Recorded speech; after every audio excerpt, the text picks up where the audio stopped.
We are continuing with AP exercise 5.3. Today I shall take question number 2.1. So in that question, one particular AP is given, that is 7 plus 10 and half plus 14 plus dot dot dot, and your last term is 84. Now what you have to do, you have to find the sum of this series. Alright, that is the question. So what's the first term in this AP? So my first term is 7, and what is my common difference? D. Second term, so your second term is 10 and half, second term minus first term, that is 7. So if we simplify this one, it will be 21 by 2 minus 7. 21 by 2 is 10.5. 10.5 minus 7, there is nothing but your 3.5. Alright. Now A is given, D we have just found. What else is given? Last term is 84. That is being given. Alright. So your last term is 84. Now what is the formula for last term? A plus n minus 1 into D. So your last term is 84. So my A is 7 plus n minus 1 into D is 3.5 is equal to 84. I want you people to solve this one, and if you solve this one, finally you will get n is equal to 23. Okay. So my n is 23. Now what you have to do? You have to find the sum. That means now you have to find a sum up to 23 terms, because n is 23. So n is 23. Formula was n by 2, 23 by 2, A plus L, A plus L. L is 84 last term. So this is 23 by 2 into 91, and of course you can multiply this and find the final answer. Alright, this is how you are going to solve question number 2. One I have shown, rest you can solve on your own. Alright, now let us move on to question number 4. Let's take question number 4 now.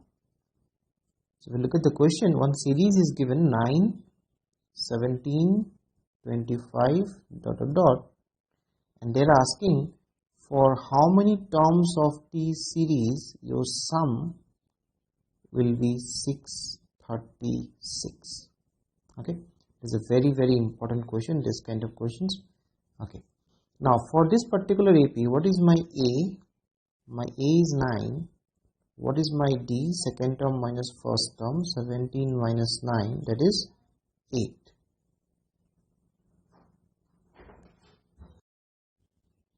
Continuing. So your A is 9 and D is 8.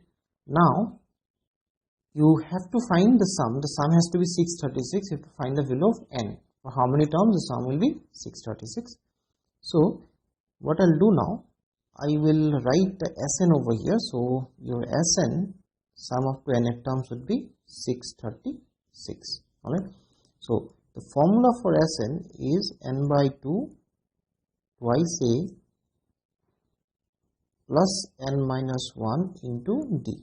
In this case we don't know the last term, so we have to use this formula. So my sum has to be 636, and we don't know.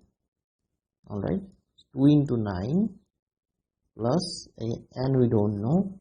My D is 8. Okay, I shall show you the solution for this one, because this is something you have to learn. So 1, 2, 7, 2, if I multiply 2 with 636 and into this is 18 plus n minus 1 into 8. Alright, so that will give you 1272 is equal to n into 18 plus 8n minus 8. Alright, I hope you have understood till here. We'll continue in the next page. Okay, so that will finally give us 1272 is equal to n into 10 plus 8n. Okay, now if I break the bracket, so you have 1272 is equal to 10n plus 8n square. So as you can see, here is a quadratic term, that means you are getting a quadratic equation.